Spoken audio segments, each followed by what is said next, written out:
Hi, hi. You're tuned into or watching True Thoughts with myself, Robert Louis, joined by special guest Sandunes, aka Sanaya, all the way from LA.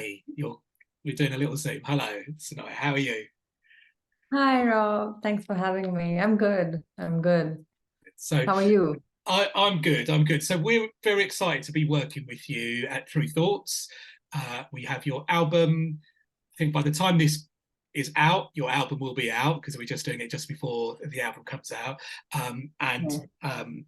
we're just going to have a little chat with you, just catch up about, find out about the album, your background, what you're doing, what your vibe is. So I guess your you know what? I think let's just talk about the album first. Should we do that? Would that be all right to just chat about the album? Because um, it's I was listening to it just before we were talking, and I was listening to it yesterday. Normally, when we were about to release an album, I normally listen to it on its release week because I actually like listening to it almost like a punter and go onto Spotify or listen to the vinyl or listen to the CD because I like doing it. And it's from my job as the A&R at the label. I'm often listening to music really early, and then there's a whole load of Right. stuff that goes on, and then months later the album is coming out. So I've obviously listened to everything a little while ago, but then when I was listening to the album yesterday, I was like quite fan person about it because it was, oh gosh, this is really deep music. It's quite a variety of styles on there. It's brilliantly produced, interesting music, sound, textures. Um, so do you want to do a little intro about the album, or, the title of it, and how would you describe the album? What would you describe the sound of the album? How much time do you have? Yeah, loads. Yeah, so it definitely, on the one hand, The Ground Beneath Her Feet is a pandemic record. I started working on it very much while we were in the thick of lockdowns and, in this time of unprecedented global uncertainty. And I think that I was realizing in the process of making it that this concept of honing in on an idea that is in existence in a bit of like a silo, or like having an idea that isn't a reflection of the world around you, was becoming difficult to write about. Like, it was difficult for me not to respond to the world around me. And I was talking to a lot of artist friends at the time who were also finding themselves in similar, just like this theme was sort of bubbling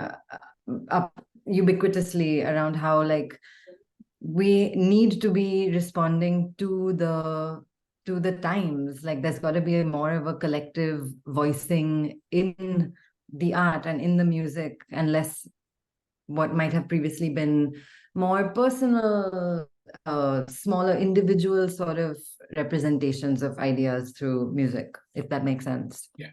Um, and I think in the process, for me, I try for process to be the most uh, prominent thing in something like making an album. And that means really is like being really conscious of the process, what it looks and feels like. It became a little bit of a of a home for me to live in, this music and the people who are involved with it. And I think that I was in a place where doing music for about 10 odd years in the capacity of an electronic music producer, it was a very individuated role. And I recognize that the way that music and social media and streaming and celebrity culture has all evolved, has all yielded this uh, encouragement to like individuate, hyper individuate, put your face on things, be marketable, and build a brand around your individual self. And as much as I see how effective that has the potential to be in terms of numbers, and in terms of, like, an easy sell, do one thing and like be defined about it, I think that it has the potential to rob the some amount of joy and collective spirit from the process of music making. And in some ways, I wanted to push against that with the album. And I think I'm only at the very beginning of what that idea is and what it actually means.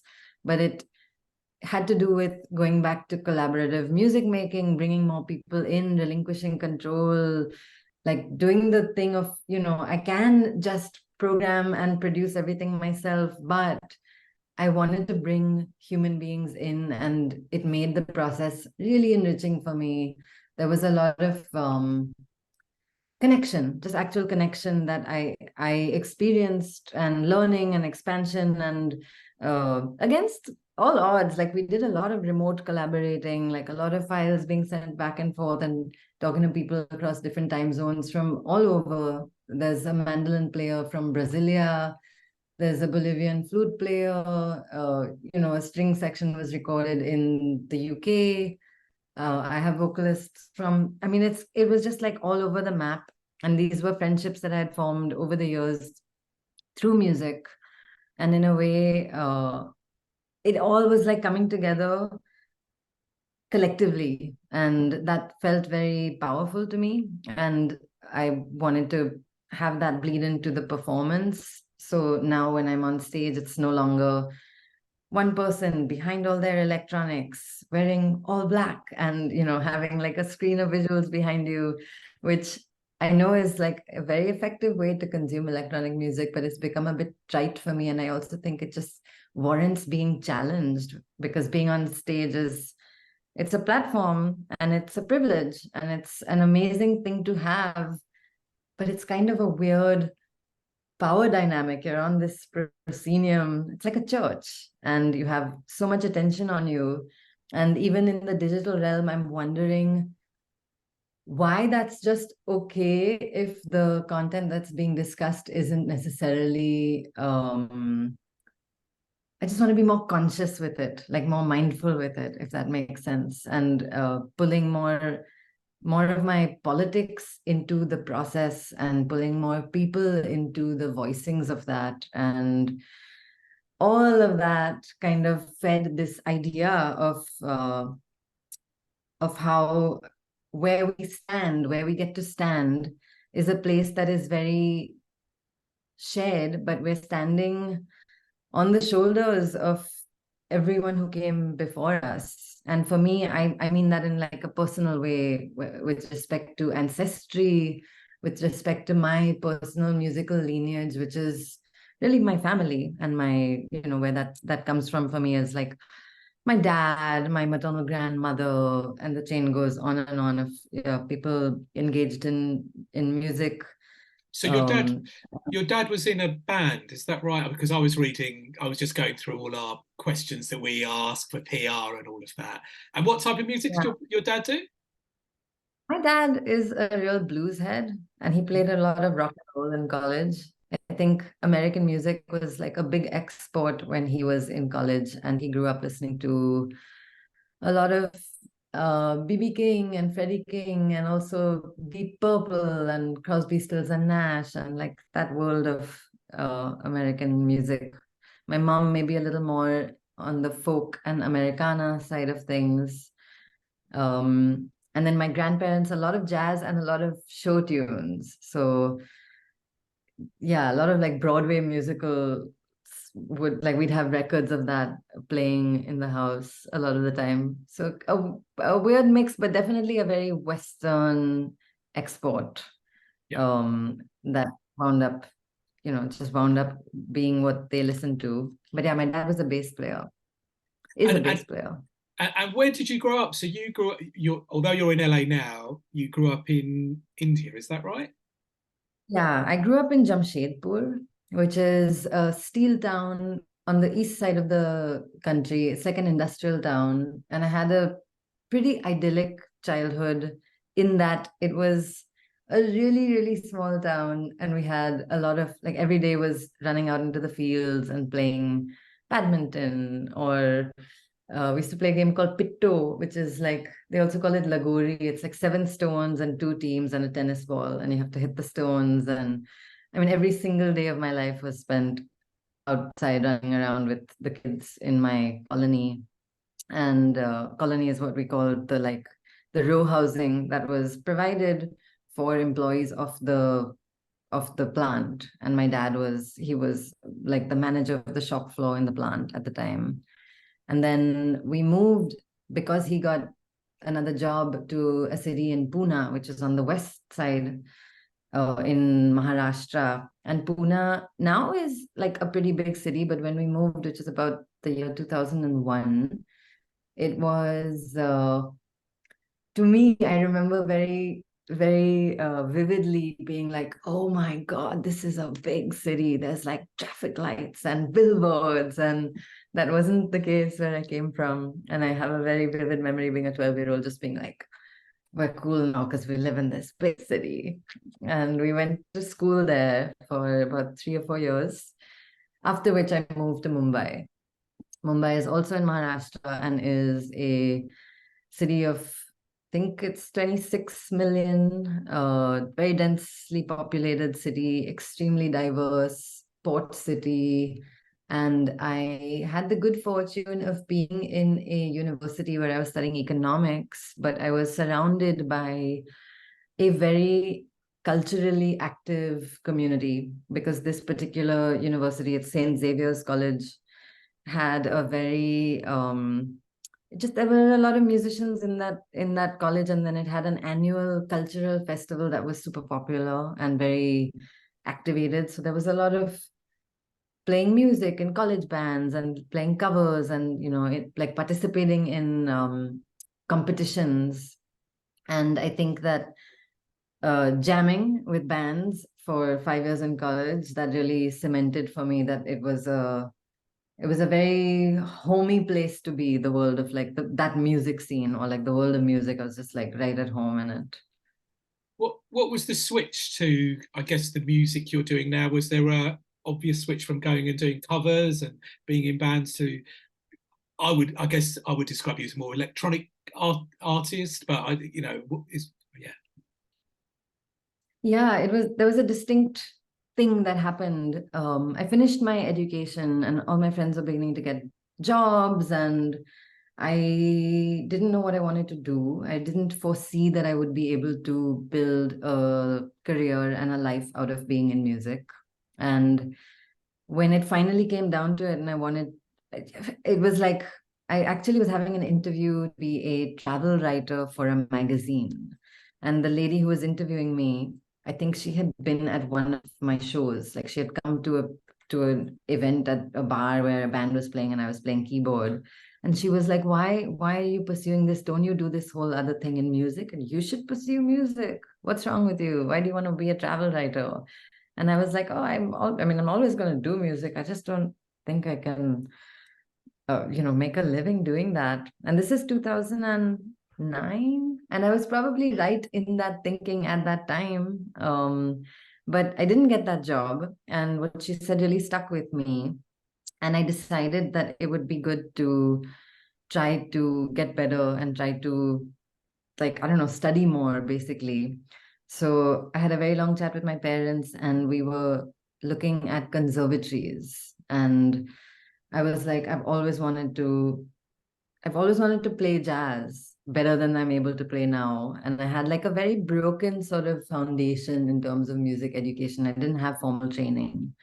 And there were no conservatories at the time in the country for the kind of music I was trying to pursue. And the ones that were abroad were way like unaffordable. And it was just one of those things where it was like, I don't know how to do this. I don't think that this is possible.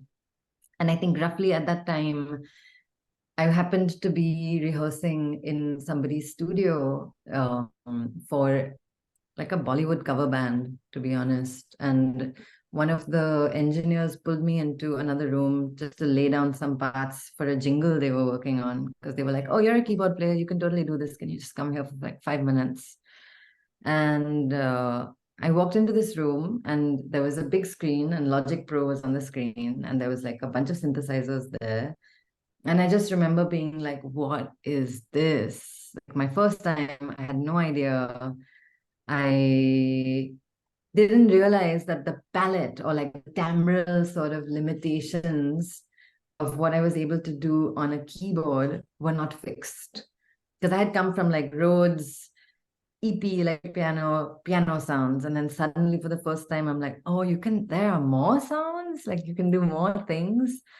And something really clicked in that moment. Like I remember it very well, and I'll always be very indebted to this person who was like, don't go and study jazz, are you crazy? Like, don't try and study playing, because you're gonna go do that, come back to India, and you will be doing exactly what you're doing. You will not be able to expand what you do, because then but it'll be worse, because you'll be better, but you'll be playing the same music. um Not that I think that's true, but at the time it was good advice for me, because he was like, study production, and I didn't even know what it was. And we found a school, and it was a trade school, which is why it was more affordable. It wasn't a university, it was like a diploma course for a year in the UK. And my parents were able to afford to send me there. And I think that changed everything. It changed my life. Suddenly I had already started listening to a lot of trip hop and bits of electronic music, but being in a city where there was so much live music to consume, and being able to see performances at a range of scales, where it's like some club shows, some small shows, some big productions, and getting a sense of like the how, like seeing drummers who are also playing synthesizers, and vocalists who are manipulating their own effects. And it sounds really simplistic now, but at that time I had never known that those things were possible. And I had a bunch of really good teachers who were like just professionals in music, so they weren't academicians, and I think that really also helped. Was that um 2010? That was in it was 2010. 2011, 2011. 2011. Okay, all right. So your parents ultimately were quite encouraging about going and potentially pursuing a career in music. They were okay about that. I think at some point they were like, just do something. Like, what are you doing? And I was doing things, I was making some money, but they were worried about me. And when I finally pitched the proposition to do music production, they didn't understand what it was. They didn't understand why I really needed to buy a new laptop to do it. Yeah. And they were like, why do you need, what do you mean you're going to make it on a computer? It wasn't computing for a while. And I think that there was like a little bit of a graph, but once they got a sense of it, they were super supportive. And yeah, I wouldn't have been able to pursue any of it without that. Um, yeah. No, that's good. I mean, I remember my mum not having a clue what was going on when I said I want to start a record label, and she's like, "What do you mean? I don't understand." And I was trying to explain to her about publishing, and if a song gets played on the radio, you can earn money from that. But it took her a little while to get there, but eventually. So I'm always curious about what parents think, because it feels, I know with my children, when people say, "Oh, you want them to be involved, to be artists," and I say, "Oh, I see how hard it is for artists." I said that actually frightens me quite a lot, because I can see behind the scenes, all the artists we work with, you all work so hard. You never know what's going to happen. There's lots of elements of luck, and you don't know when you're going to catch that break. So it's quite a, it's a different world, but it's a rewarding world though as well, and I can see that. And I'm going to bring it back down to the album, because again, with listening to this album, it's a long journey, and I'm a real believer that those good albums that exist are often always, it's never really the debut album for me, or the first album that someone does. And I feel I've known about your music for a while. I remember quite a while ago, when I think Quantic had been out in India, and then he came back and was telling me about you. So I know with Will Quantic, he only recommends stuff to me that he knows I know he's into, and that he knows I will really like as well. And then he was saying, "Oh, you've got to check her out," and all of that. So that was, I think, may have been my first time I started checking you out, because of recommendation from Will. Look, I'm bombarded with suggestions for music, and I look for music, and then I think I've always kept an eye on what you're doing and what's going on. So yeah, and I guess that's journey from a school to did you self-release your sort of. first stuff? How did the first releases come out? What was going on to get to that point? I did self-release. I didn't have any idea what I was doing, but I knew that there were labels that had drop boxes and had email addresses on their website. And I think after getting a taste of what it what it could mean to be like working for my work to be creative, I was really committed to figuring out how to make that a reality. And yeah, I was super diligent. I would like build these big spreadsheets of all the labels that I thought would potentially be open to releasing my work, and I would spam them with tons of emails and lots of demos. And in the meantime, because I think I also came back to India at a time where things were picking up in the electronic music space. There's another artist from India called Duelist Inquiry, who was sort of the first producer in this space where live electronic music became a thing for us on stage. There was like live elements and electronic elements, and he played guitar and had a bunch of controllers, and people were slowly opening up to the ideas of like electronic dance music, but maybe there's like a performative element. And anyhow, at that time, I think that I was lucky. I had a lot of shows, and while I was gigging, I would just always be working on stuff on my laptop and self-releasing as much of it as I could. So yeah, I have put out a lot of music over the last 10 years. I can't say a lot of it is good. And I think that in the roughly last 4 years or so, it finally the knowledge finally sunk in of like needing to open it up to more people and to different kinds of expertise and feedback and criticism, and just like expanding the world a little bit. I feel like it's really enriched the music. And mainly what I mean by that is I don't mix my stuff anymore. I really enjoy writing for voice, which I never used to do. So I've gone back to some songwriting, which has been really great. Um, yeah, things like that. So how with what you've done, how would you?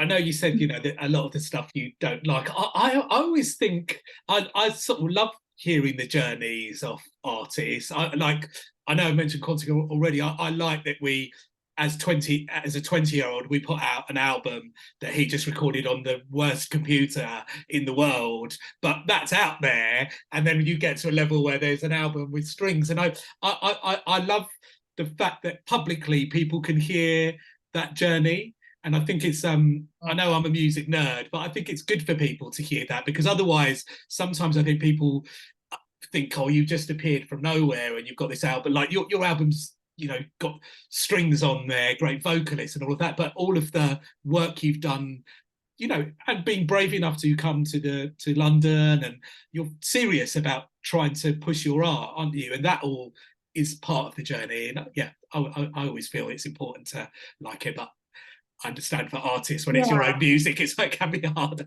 So. I agree, though. I agree. Quite often I'll listen to something that's older and I feel endeared by it. I'm like, oh, that's cute. I was brave enough to put that out just as it was, and I was fully convinced that it was mixed and ready to go. And yeah, it's endearing, and in a way, it's also a reminder that there's like that could possibly well happen in 5 years, looking back and being like, oh wow, we oh yeah, I like to think of the craft as one that there's not like an end point to like you get good and then you stay there. It just keeps Yeah, evolving and keeps evolving. yeah, And that really is a current motivator for me. I'm really wanting for it to be exceptional, sonically, musically, harmonically, emotionally. I feel like I've got the vocabulary embedded in my system now.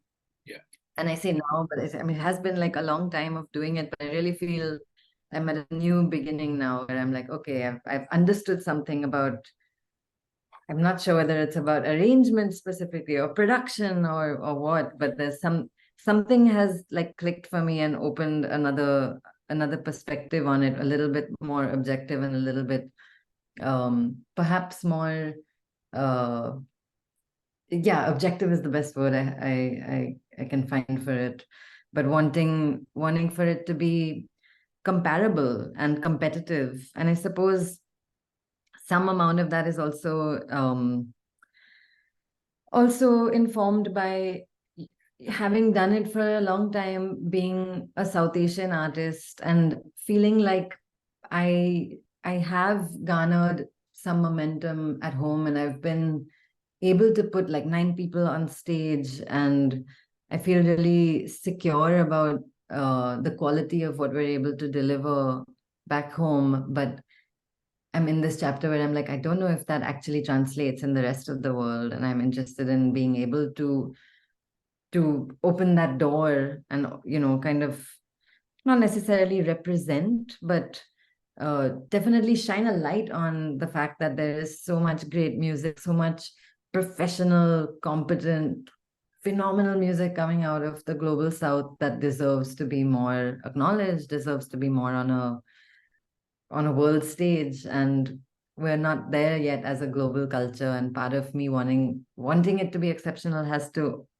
also do with wanting to like lubricate that channel, and that perspective. And live is very important for you, and I think this album, I guess, has this great feeling. It's the fusion of the live and electronic, which I think is really amazing. But I think it's interesting for me listening to the album.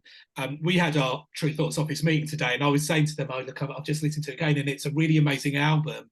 But for me, I think one of the best things about it is it's actually quite a deep album. I don't think anybody's going to get anything from it if you're sort of flicking through to try and figure out the songs, because I know yesterday when I was listening to it, I was like, I needed to do a bit of tidying up, and I thought, oh, I'm gonna put this on and just have a little listen. But I was like, I'm going to stop and listen to this and do in that moment, because it wasn't. I guess maybe we've got some club banging albums, and you can be like, do a little bit of tidying up while you do. But I was getting quite lost into that, and then the little changes, because it had been a little while. I've obviously, as the singles have come out, I've been playing them on the radio, but to just sit down and listen to that album, and I, as a label, I feel it's really important we support an album, but also try and support an album that it almost.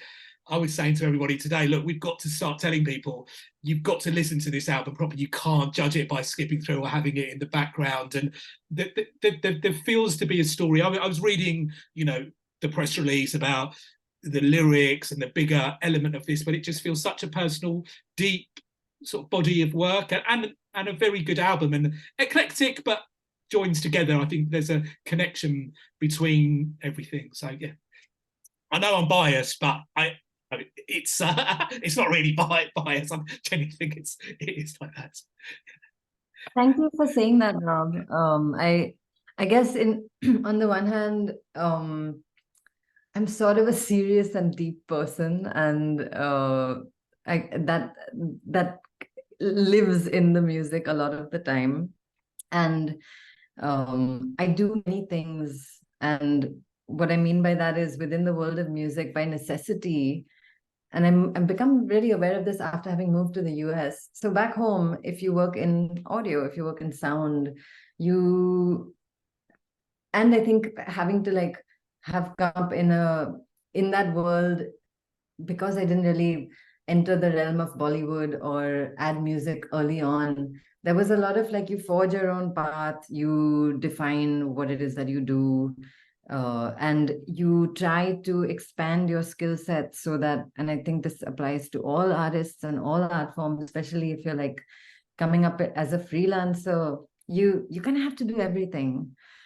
And for me, that meant also sound design, also Foley, also composition, also production, also the engineering, like everything, like a 360-degree audio solutions. And I think that I've been also, like the rest of my generation, easily bored of doing one thing for a long period of time.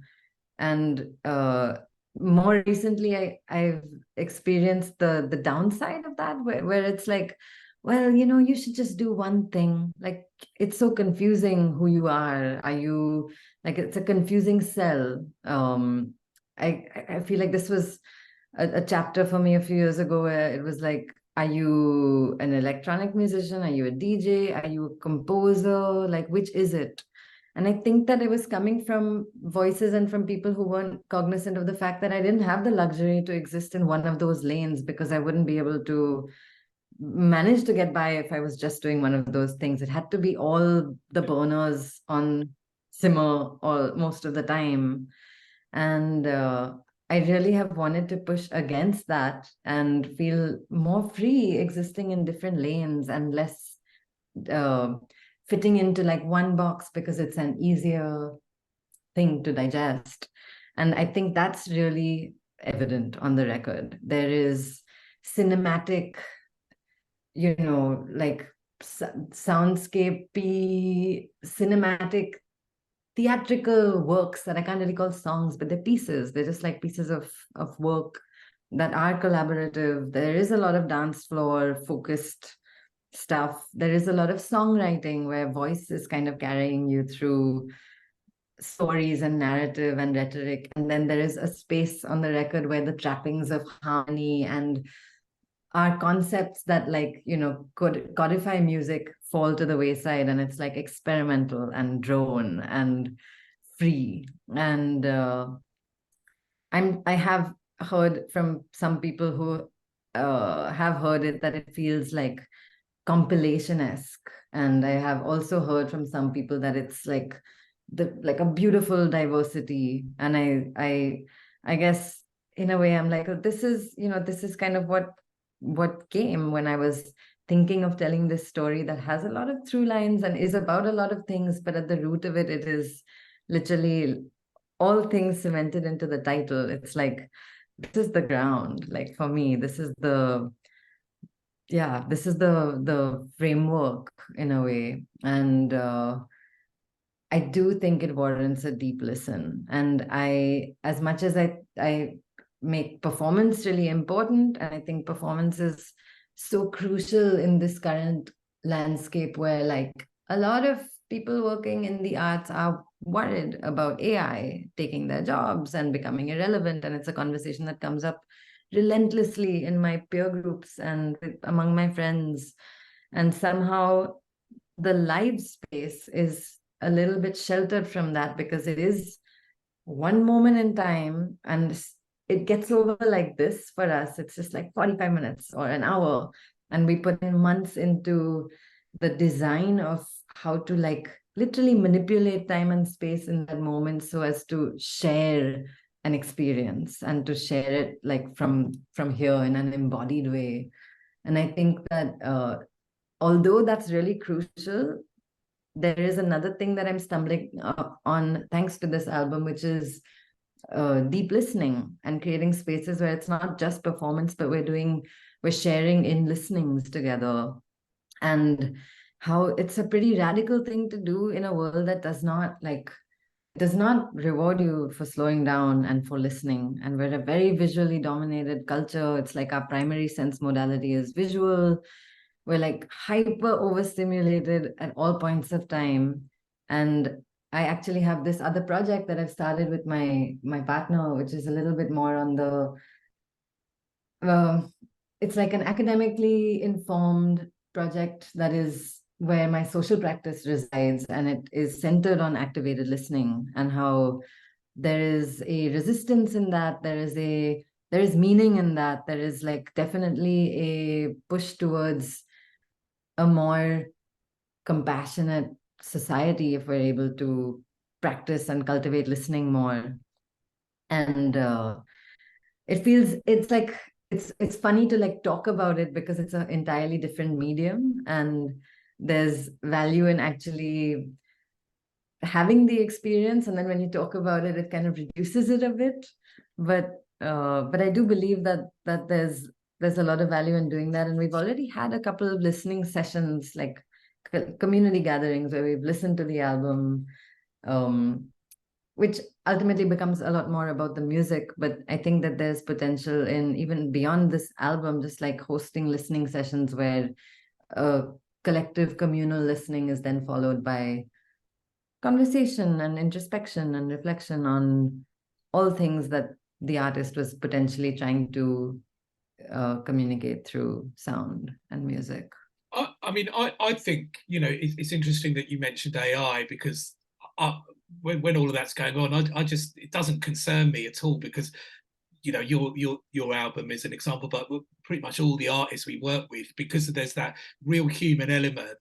And I think a lot of the artists we work with are always trying to push boundaries a little bit, push something forward in a creative sense, and there, an AI could, in theory, do a copy of your album, but it just wouldn't be so good. And as you said, like even towards, like, to me, there's like a couple of little proper club tunes on there. There's some sort of deep songs, and at the end, when it almost goes droney at the album, it's like I was always like, wow, guys, this is it's a journey. I guess for some people, they listen to those. Because I've got a wide taste in music, I never sort of think of that as being a compilation. I almost think of it as being like mixtapes about an artist. And I guess partly because we did Bonobo's first album and we've seen his journey to where he's got his music. To me, I'm still surprised when I see him paid to 10,000 people. There's always like a sort of jazz workout in his live sets, and it's like, you snuck jazz into this. As there are people who are watching you, who love you, who would say they don't really like jazz. And I think his albums are always quite eclectic. So for me, I always feel he's shown us that there is a wide audience you can potentially get to if you try and push a little bit sonically, and are wanting to have a club tune on an album and a really deep tune and a slightly weird tune, and unusual instruments on there, which is your album, is in a way, isn't it? And songs and yeah, totally. I agree. I think that in a way, like, performance is such a beautiful way to do that, because once you're already having that experience, you're exposed to things that you may not have expected to find on stage, and they may never happen again. The In a world where we can document everything, it's really crazy that we still have like it's one time only. You had to be there, and I think there's like something special about that for sure. And Bonobo is someone you've supported as well. That's right, isn't it? Quite a few years ago. Yeah. Times actually. I opened for him in Manchester in 2016, I want to say. So it was a while ago. And then they came and did shows in India, and I opened for him there as well a few years ago, just pre-pandemic. And definitely, I mean, Bonobo is like a very big influence in my music, and in a way, it's like inspiring and really it's so great that there are examples where electronic music is performed live, and it's in its delivery and its execution, that live act is so exceptional. It's literally, I have not witnessed for my taste a better example of like what's possible when you open up the parameters and limitations of what we construe as electronic music. It's just music, and it's making the most use of the entire frequency spectrum, and there's like subs, and there's like beautiful things happening in the at the high end of the frequency spectrum. And I think that it's just so effective. Yeah, I could really go on, but the use of all the instruments and the way it gets put together, and then using the framework of electronic music to deliver tension and release is like, it's so good. It's definitely an influence, but yeah. Well, one question that you mentioned a little bit early. So being a South Asian artist originally from India in an electronic space, what are your feelings about where there are not many? I mean, my family originally from Goa, but I was born in Kenya. I came to England when I was 4, and I've always found myself, sometimes I might be the only South Asian you know, especially back in the days in a club, and particularly with the music that I was pursuing, and there weren't a huge amount of people. Definitely seems to have changed in more recent years. What's your take on that? I'm obviously a bit older than you, but where do you see, as a South Asian artist, do you feel you get some shine on you because of where you're from, or do you feel there is an element of a barrier because of where you're from, that you expected to be in a certain space, or how do you see yourself? What's your Well, I do experience? think I do think it has changed a lot over the years. Maybe roughly about 8 to 10 years ago, it would be very commonplace to have the feedback of like, your music isn't Indian enough, or are you really South Asian artist because you're like, you're not playing a sitar on stage, and that kind of I want to say ignorance actually, but it's the yeah, well, that kind of thing doesn't happen as much anymore. There's a lot more awareness of the fact that culture outside of the framework of a Eurocentric lens is pretty diverse, and there are a broad range of things happening outside of the West, and not all of them are rooted in Eastern traditions. Not all of them are, going to tick a box for an institution that needs to have, like, that might be like engaged in something that is Orientalism in a way, like, tokenizing South Asian acts or Indian acts just to have a diverse lineup. I feel like that used to happen a little bit more than I'm seeing it happen now. In large part because of how accessible information is, and in also in part because of the music scene and the music culture having evolved to the place that it's at right now. India is an extremely exciting place to be musically. There is a lot of incredible hip hop and R&B, and there's like songwriters there that are like I, I want to say the level and the both the quality and the quantity have kind of come up in the last maybe 5 or 6 years exponentially. And yeah, it's like a variety of factors, but I do think that things have gotten better. And by better, I mean maybe I'm not necessarily getting reached out to as much as I was, um, for the fact that I'm a South Asian artist, and it has more to do with the specific musical space that I reside in, which feels nice because although when you're sort of in a, when you're looking for opportunities and you're young and you are trying to receive the validation and the stamp of approval from Western music festivals or platforms that will be beneficial to you to have on your repertoire, like on your resume. If you get a gig by virtue of being from the global South or by virtue of being a female artist, you're going to take the gig because it's going to benefit you, and you probably need the gig at that point of time. And I think that in a way the languaging has changed, and people are a lot more conscious of wanting to make change in a way that isn't performative, or like the decisions are being made by more diverse teams of people. There's a little bit more sensitivity and like broadness in thinking that has changed that that structure a little bit.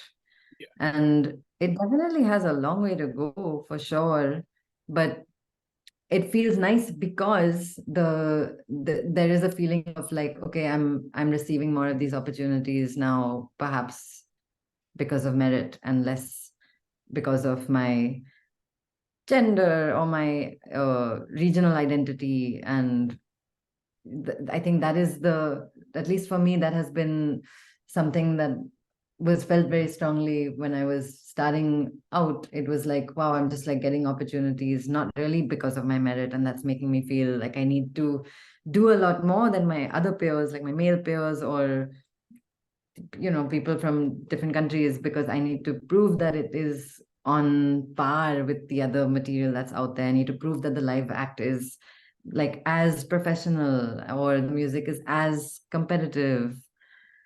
Yeah, it's a bit exhausting, but I do think it's gotten a lot better than it was. I think I feel that in general, the conversation's been better. In the UK, there's a new generation called Daytimers for South Asian artists, and they've been very vocal and been very good at just making sure they're not the token booking and how to make sure that happens. And I think that's been good. And it definitely for some, as I said, I'm a bit older where, you know, the lineups for festivals used to be so male dominated, and you can almost see now the conversation has become not just have you got the balance as in 50-50 is the female DJ headliner, are they getting paid as much as that, or is it you just got a whole load, you know, on the tiny small print there just to say we've got 50-50? And I think all of that feels like the conversation, a lot more work to be done, but the conversation's been better. And I think that's the thing, is just keep working hard with the music, which what you're doing. I mean, you've obviously with the album, you call it a pandemic album. You've done a lot of hard work with it because you're recording both in lockdown as remotely as well as when things are open. Well, just that. How as an artist were you recording in that lockdown moment? Were you, as soon as lockdown happened, were you feeling okay and were thinking, well, I can use this as creative time, or was it a bit of a mixture of like most people freaking out and then being all right, or freaking out being all right? Yeah, there was actually this one funny story of the we thought like, okay, the worst is over, you know, we're like things are opening up, the state borders are just open. We left Mumbai and we put all our gear into the back of a car and drove to South Goa, where we were staying for a while in like a remote, sort of a remote, the outskirts of a village. And Ramya, who was in Hyderabad at the time, and she had also been like stuck, you know, in the four walls of her her room for a very long time. It like coincided. She was like, I can all leave now. I can leave her to come to Goa and for us to do a little session together. And this, oops, it tells me my internet connection is unstable. So let me know in case it is, or if it's okay. Yeah, I'll no, just keep going. I think we're okay. Um, but when she got to Goa is when the second wave of COVID in India, which was a really brutal time. It was 2021 in March, I think, and it was the Delta wave, and that kind of exploded right then. And all three of us, Krishna, myself, and Ramya, who like Krishna was engineering the sessions, and Ramya and I was songwriting, and we had already started tracking some demos. This is for the Surge, which was a single. And we find out on like the evening of the day where she's been singing into a closed room with us the whole day that she's like, guys, I got a message. I've totally been exposed. And I had dinner like 2 nights ago with somebody who just got COVID. And at the same exact time, the two of us got a message saying someone we had dinner with also came down with COVID. And all three of us were like, oh shit, now what? Like, have we given it to each other? Do we have it? Do you feel okay? Is my throat, I think my throat's funky now. And it was, oh gosh, we did get tested, I think, and it all wound up fine. And for a little period, we did some, we were also just feeling our way in the dark. It was like kind of early COVID days at that time. So we spent the rest of the time outdoors, like songwriting outdoors, which ended up being a really beautiful thing because it's not necessarily, you know, you end up doing so much work in a very sterile environment. And for us, like we keep setting up studios in different places because we're living a very unstable life in some senses. Like we're very mobile, everything has to like fit into two Pelican cases, and you know, it's like we set up and tear down and set up and tear down. But at the same time, you're indoors a lot. So we ended up writing a bit of these songs outdoors, which was super delightful. But definitely getting into the same space as I was able to also the following year with Kavya. I think that was 2022 in April. Gosh, I've really been working on this album for so long. But when you're in the same space with someone, it's a different magic, and definitely is like so preferred. I don't know that I want to pursue remote collaborations. Of course, sometimes you don't have an option, but I'm finding that it's worth doing the heavy lift of like waiting for the right time. And if you happen to be like close by, it's worth figuring out how to get into a room together, because there's so much more than just like sound that is shared. There's so much more communication that adds to it. And I think that I'm really beginning to enjoy the role of like producing vocalists and like holding space for, like, it gives me a thrill to like figure out how really to manipulate things so that someone can really shine. And I can do that best if I'm in the same space. But yeah. So you really, I mean, Yeah, ultimately, you learn a lot from doing this album, and I mean, yeah, anybody watching or listening to this, you've got to go and listen to the album and check and just hear. It's interesting here. It is lots of journeys, and as you said right at the start, it's about not the individual and connecting, and the group of people. So with the album being called "The Ground Beneath Her Feet," where does the title come from? What was the influence for that? What is?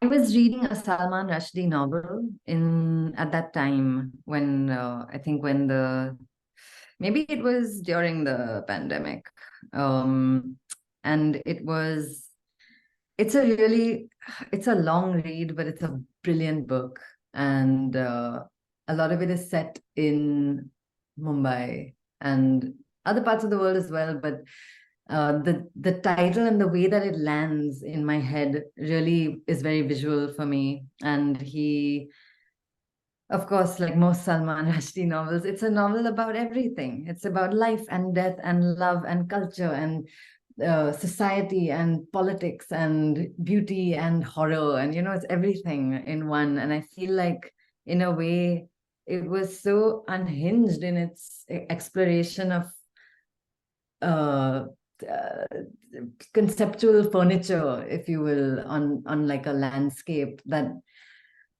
I was really inspired by the way that the phrase lands and what it made me feel.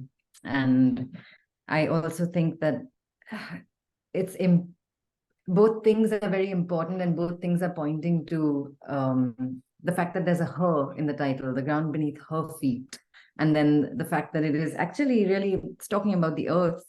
And I've recently come to a place where I'm in my personal practice and my own explorations, I'm drawing a lot of parallels between the female body and the planet, and how both these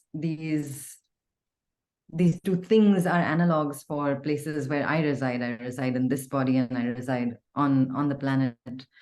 And I think that there's a lot more that's coming out of. I feel like it's a theme in the collective consciousness right now, because I'm also finding a lot of works and music, and like I'm reading a lot that is connecting these two things, and it feels prominent in the collective consciousness, as it I think it's as it should, especially at a time where like our world leaders are so predominantly male, and it's just like uh, so telling, the current state of things. Yeah. uh, which I think it's also like worth mentioning that it feels like a tricky time to be putting out music and promoting music, and I'm really trying to find my feet, no pun intended, in doing that in a way that feels integrated and sensitive to the reality of what is a crumbling world. Parts of it are like completely devastated. There's so much veil lifting right now in terms of US imperialism and exploitation, and how like capitalism is just like clearly failing us, and yet we don't have we're not considering viable alternatives as a collective. And somehow I feel like the ground beneath her feet in its languaging is like my doorway to start considering those things and start communicating about those things. But it's only a beginning, is how it feels. Amazing, amazing. And you with the album, I know we've said about listening to the whole of the album. If someone's wants to just go and check a track, what's your favorite track on the album? What do you think is the one, either your favorite or one that you'd recommend somebody to just listen to that might get? I'm not sure you can choose one song that represents the album though. Yeah, but so what's your, let's ask you what you at this moment in time, what you feeling is, what's the track that you're most proud of, or you feeling, that's captured lots of things that you feel happy about? At this point, even though it's like an impossible question, I will say that there is in the opener, in the album opener, there is the feeling of a prayer and the feeling of an invitation and an invocation and a pulling in of various things, and ideally a pulling you into listening to the record and into yourself in that moment.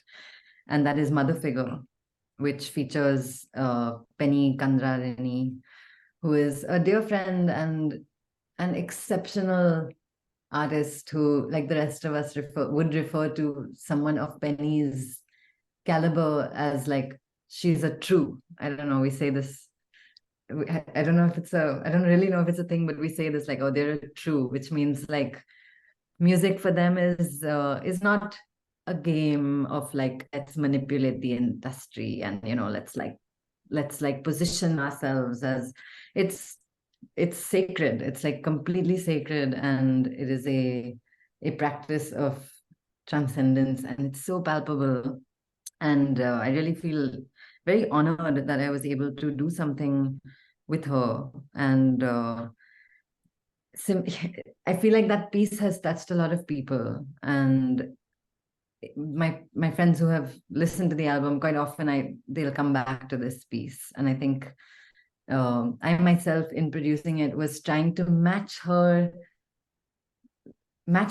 at that level of like, I want to say devotion, like a heartfelt submission. And yeah, it was like a hope that feeling gets imbued in the sonics and then transpires, because ultimately I really do think music is magic. It is like the one thing which is like a product, sure, that I can deliver to someone and you can like email it to someone as ones and zeros, which is so bizarre, but when it flows through your speakers, it's the only thing that actually, like, your body vibrates within the vibration of the air that is vibrating. And I really deeply, at the core of it, I believe in its potential to, I mean, we all know that it has the potential to alter our mood and our day, and like people, reach for it when they want to shift from one thing to another.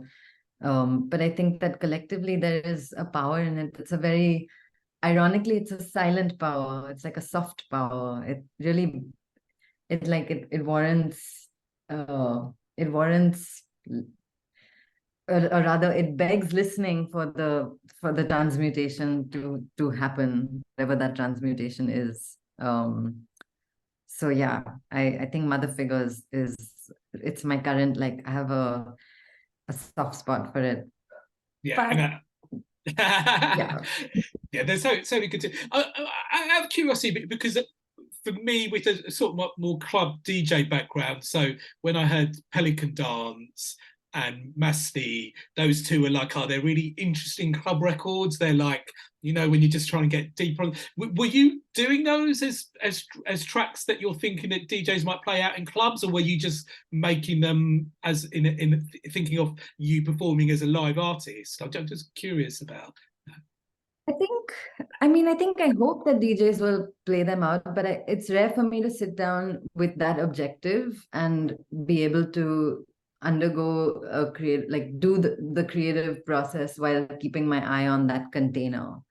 um I think that's because, like, while I'm writing, I'm trying to break the containers. I'm trying to let it be free, because the artists that I'm really inspired by, and the music that really sort of strikes me both like in my heart and emotionally, but also like in my mind, is stuff that doesn't necessarily pertain to a scene or tick a box. Like, I really love it when your expectation is kind of played with, and you have, you think like a band like Radiohead, for example, where you like have an expectation for what will come out next, and then it's like a complete reinvention, and it's symbolic of our own individual autonomy and freedom, like our ability to keep reinventing. Not to get like heavy with it, but in a way, I was like, this is like dance to me. And if DJs play it out, that's great. But I wasn't at this with the songs, I wasn't actually thinking about, and I think it's because I was separated for a while from performance. I wasn't thinking about how we'd perform it live.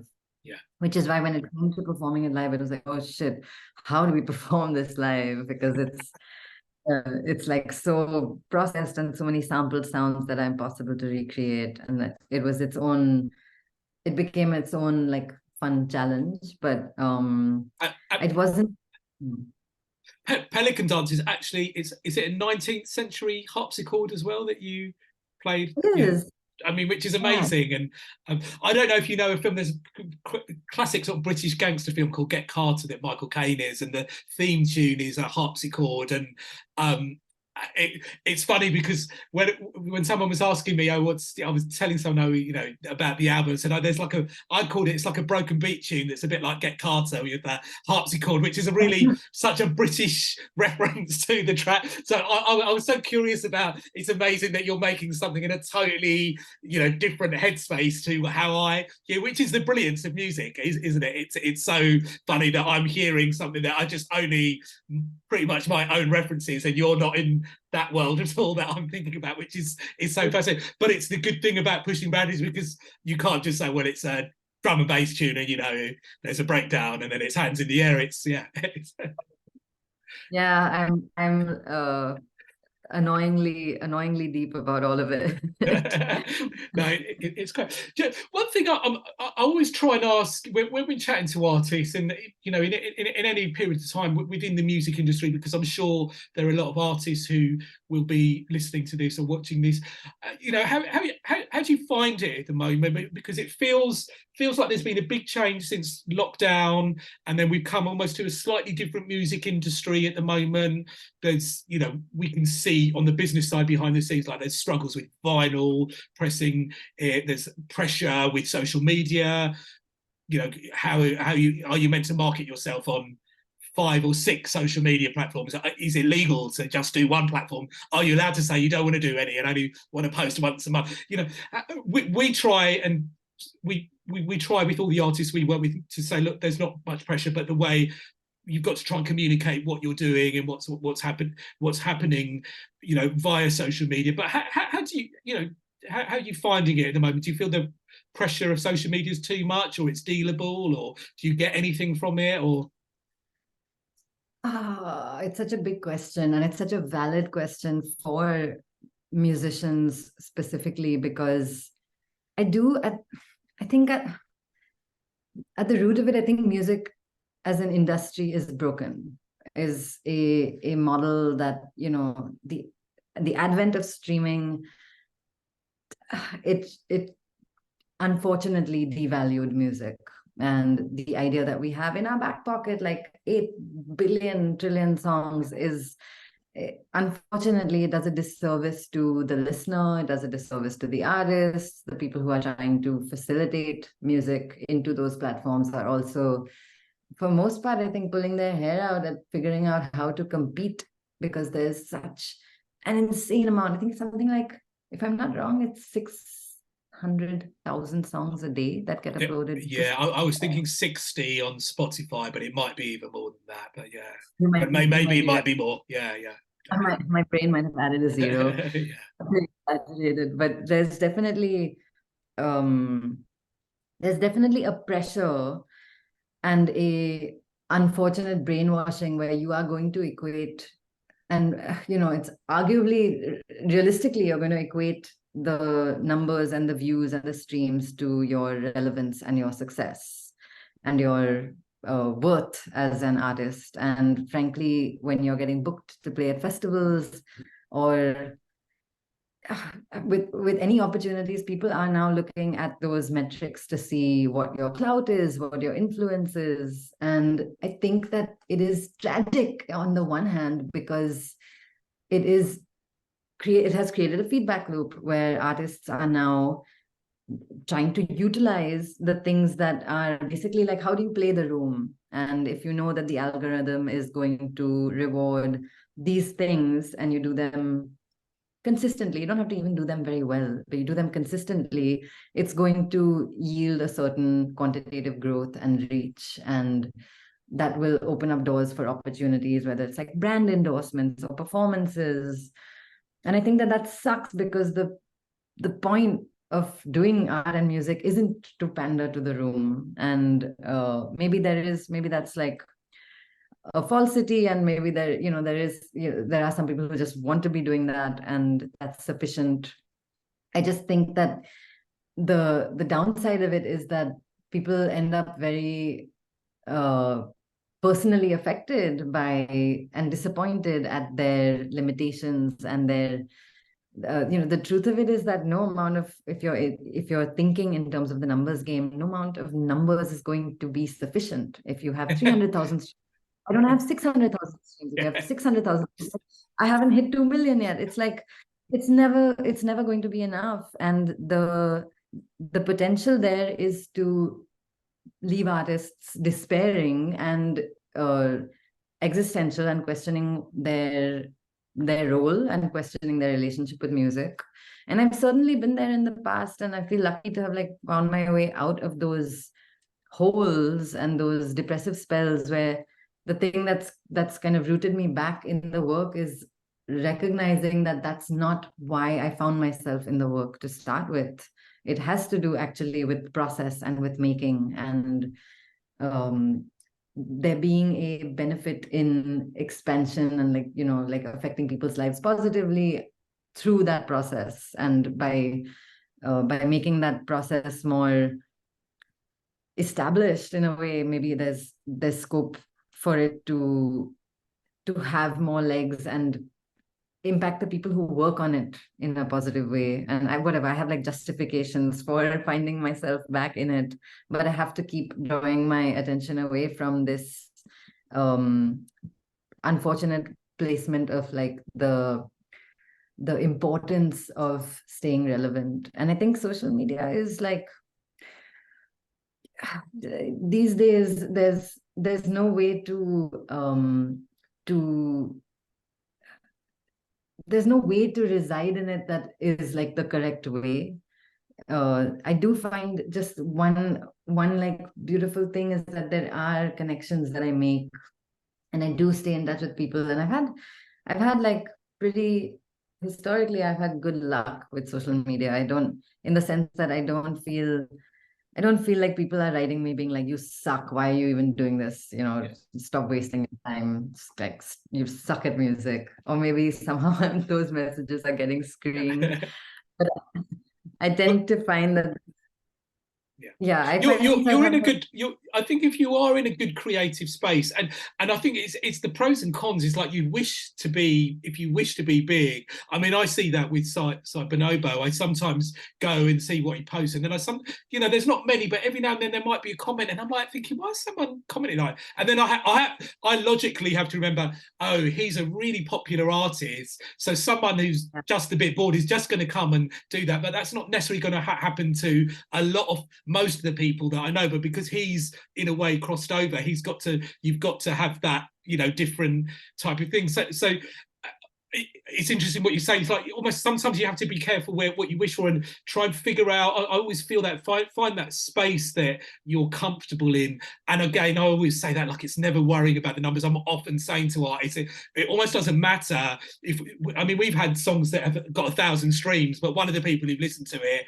was at a sync agency and gave a huge amount of money to get the track on an advert. And so in a way, you know, that one person, it's paid more than Spotify. And then we've had very obscure songs on our catalogue that have done like millions of plays that are, you know, somebody's just liked this song and put it on a very popular playlist. And it's suddenly like, okay, that artist has suddenly made, and it might be 5 or 10 years later. And I think because I always dig for music and have always done since I was very young, I've always had this view. I mean, there was a scene called the Rare Groove scene with soul and funk and jazz for digging for older music in the 80s and 90s. And I remember when we first started the label, I was saying to Bonobo and Quantic, you know, maybe what we do might be Rare Groove, but I think you'll do all right, and then people will maybe sample you in the future, which has happened. But in that era, we could sell CDs and we'll sell vinyl. Now, I'm trying to explain to artists, you've had 10,000 people listen to one song.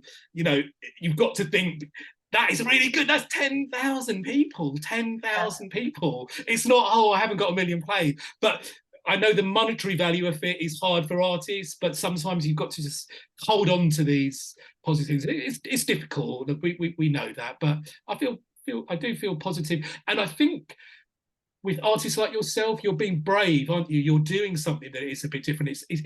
You're making those brave decisions. I think the knock-on effect for that is going to be good for other artists, because it's important that more people are saying we can do this. We'll work. We might not be necessarily saying we're going to get on 10 playlists in the first week of release, but over time we'll go for that. So.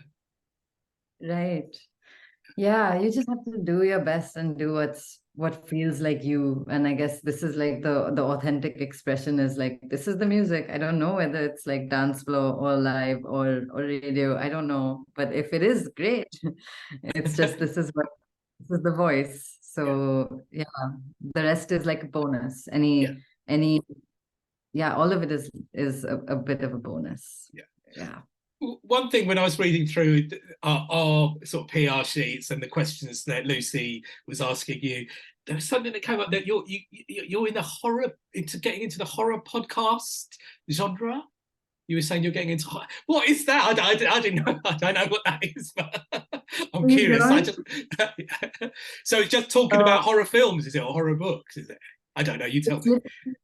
It's literally like well, there's one in particular which I'm kind of embarrassed about, but it's so riveting. And I think the medium of so like I don't know if I can actually sit through a horror film anymore without, you know, I'll have to turn the sound down, and I'm like literally watching like that. But when it comes to listening to scary stories effectively, they utilize sound really well. It's like it has all my attention, and I find it a bit addictive. And for some strange reason, I also find it like unwinding. Maybe because it's so disconnected from reality, and you're just in this world. There's a podcast that I listen to called Uncanny, and it's British. It's like by the BBC. It's the I feel like it's the third or fourth podcast the same producer has been making these stories of these old haunted spaces, and some of them they'll like recreate the stories like with character actors all through voice, and there's like a little bit of interview and narrative, and then you go back into these scenes, and it's about like poltergeists and haunted buildings. And now they've been crowdsourcing stories of hauntings. Oh, it's fascinating. It's really interesting. But I would recommend you don't do something like cooking or, you know, while you're listening to it, because you might suddenly freak out and spill something all over the room. So that's good. You got an interest well away from music as well. Well, with that. So look, I think we're running out of time a little bit. So look, we just talked about social media, but what's the best way for people to keep in touch with you, to see what you're doing? What social media do you use, or what? Yeah, follow me on Instagram is the number one. I think that's where I'm like most active. I am not quite as active on X, formerly known as Twitter, but I think think this is the month where I might figure out how to start using TikTok, because Okay. I am in the US now, and I couldn't use it because TikTok is banned in India, but I might be able to use it now. But definitely the first one would be sign up for my newsletter, which you'll find on my Instagram, and then follow me on Instagram, which is Sandunes Music. Um, and follow me on Spotify. Right. Yeah. And Yeah. so the album's out, the ground beneath her feet, out now. Tell your friends, go and have a listen to it, and it's really good. And Sanaya, thank you so much for putting the time aside to speak. It's been really fascinating as well. So yeah, thank you. Thanks, Rob. That was really lovely. Thanks for having me.